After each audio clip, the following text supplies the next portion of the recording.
Hi guys. So here's 3 exercises you can work on to help with your posture and all the flexion that you endure throughout the day. But what are you doing actively throughout the day to help balance the forces on your spine? That's really important, and that's how you can self-manage without anyone else helping you.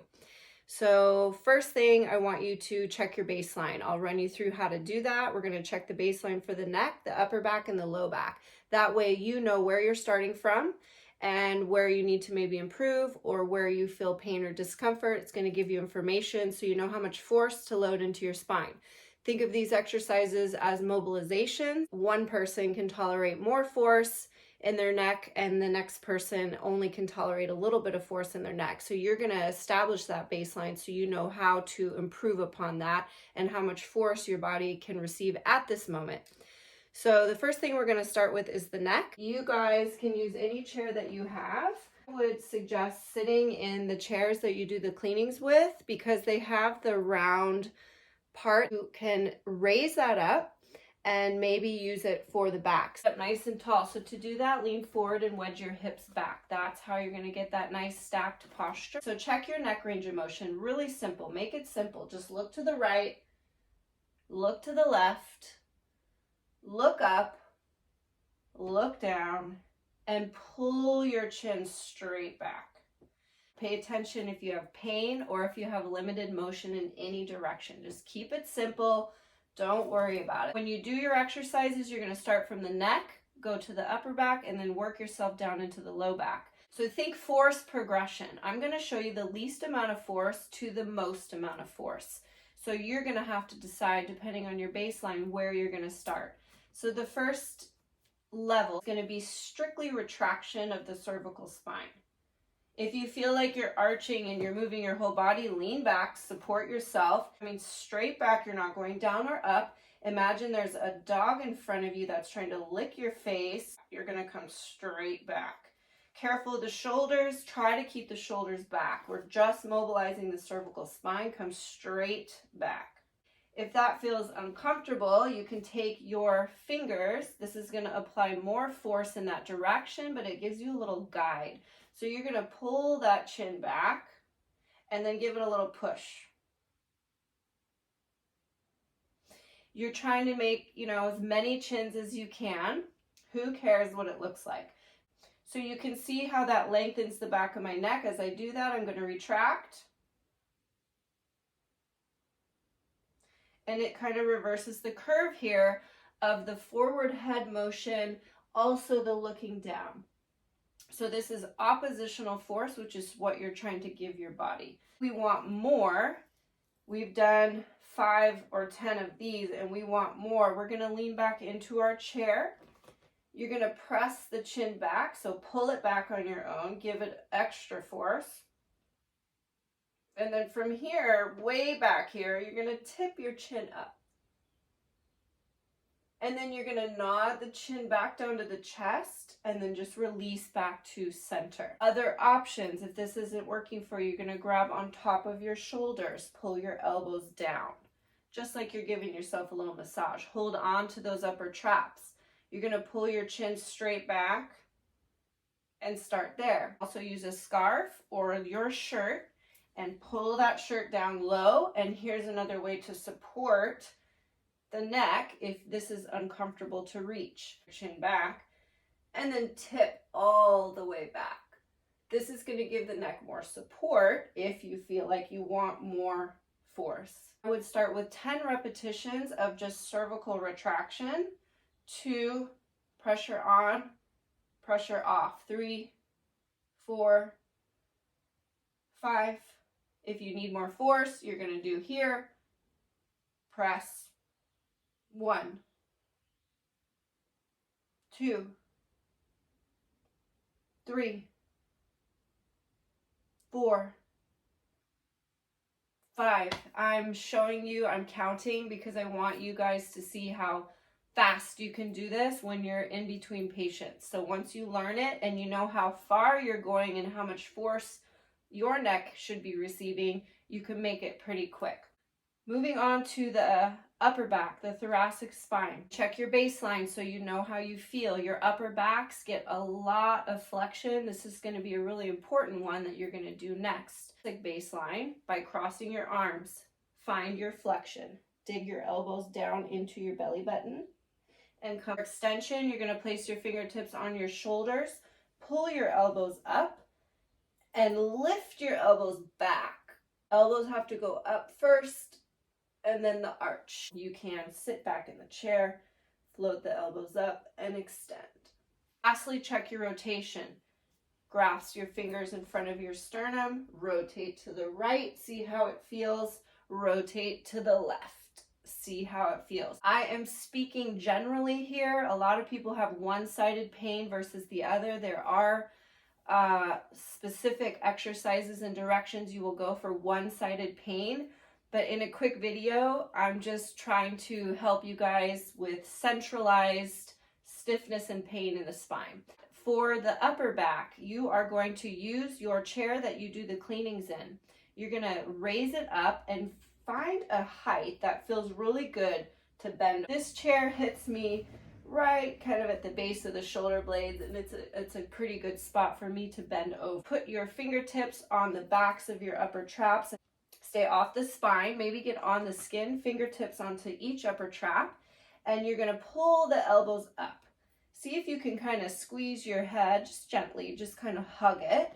And from here, lean back into your chair, up against your little bar. You are going to reach your elbows back first and then arch over the chair. And then come back up through center.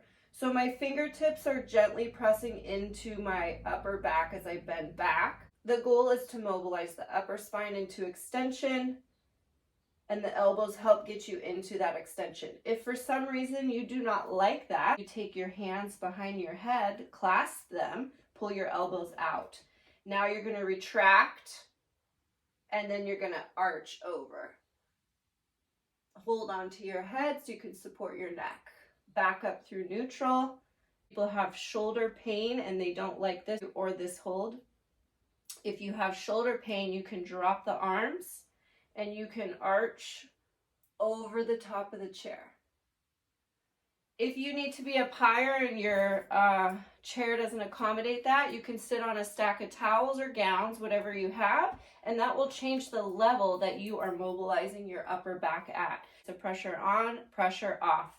I'm going to show you this way. I'm going to hug the side of my head, lean back. I'm going to retract up and over the chair. I'm using my fingertips to press into my back. There's 1,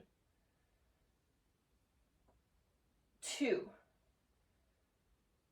3. And the second option I'll show you is behind the head. Clasp, retract. 1, 2. Always going to your end range. How far can you go? 3. How you check your baseline for your low back. For flexion, you're gonna, obviously before you get started, please check in with your body. Do you have pain in your low back? Where? Pay attention to that. Check your flexion. So you're gonna bring your fingertips onto your thighs. You're gonna round down. Keep your hands on your thighs. How far can you bend down? Where do your fingertips stop? You're gonna go as far as you can. And then you're going to slide your fingertips right back up the thighs. Check your flexion and pay attention to that. Maybe you only go to the mid shin. Okay, that's where your flexion is today. For the extension, you're going to take your hands and hold on to the low back. You're going to stand up nice and tall and arch back. How far can you go?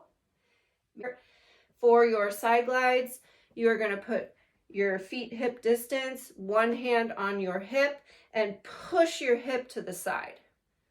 Just push it. So don't think about side bending, just glide that hip over. Other side, push the hip to the right. This is actually a left side glide of the spine. So that's why we glide and push. Not necessarily a side bend, but a glide. So you are going to get down on the floor. Yeah, you got to find a floor. Just hit the deck. It's fine.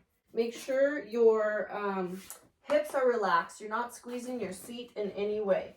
You're going to bring your hands back. Feet are just long and relaxed. Everything is really wiggly and relaxed as much as possible. Bring your hands back by your armpits. And this is called the press up. It's actually called repeated extension in lying because we are going to repeat our extension. My baseline is that I should be able to come all the way up, lock my arms, and sag my hips. When I can do that, I know my back is where it should be. So I'm going to have everybody check their baseline. You checked your baseline in standing, but what about lying? If you keep your hips down and your butt relaxed, you might only come up to here. That's going to be your baseline for today. So that's where you're going to come with each press up. For me, I know that I can come all the way up. I'm going to lock my elbows and sag my hips. I'm not pulling my shoulders down and tightening my tummy, and it's not yoga. It's a mobilization of the spine. And you can see when I lock my elbows and sag my hips, the curve in my back becomes greater. That's going to be more force. If that's too much for your spine because you're just starting, you're going to maybe peel up to here and come right back down. Make sure you're not squeezing your butt. Relax and come right back down. You don't need to hold. If you find that that is painful, bring your hands up a little bit. That will bend you a little bit further up in your spine. If you want really low, you're going to bring them way down here and work that low back. Typically, you want to aim for the hands by the armpits. I'm going to show you how fast I would do these.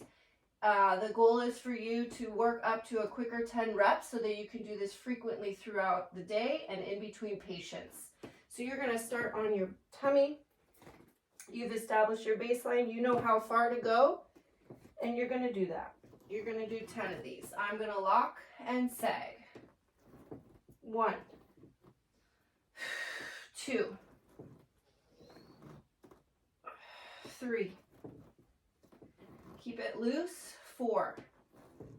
Let's say your range of motion isn't this big. Yours might look like this. 1, 2. I'm coming up just long enough to make sure I'm not squeezing my butt and coming down. 3, 4, 5. And there's your 10 reps. When you're done, press into all fours, and ideally you're going to just try and get straight up. You're going to get right up out of that position, and I highly recommend you just go walk it out. If you only have this much room, you're just going to walk. You're going to walk back and forth. You're going to loosen up, and you're going to check in and see how you feel.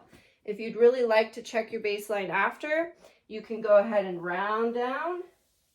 Might be a little stiff the first time, that's okay. See where you are. Are you less? Are you more? See how it feels to bend back. And actually you could see my baseline really improved. How much more extension I have. The goal is that you're mobilizing your spine.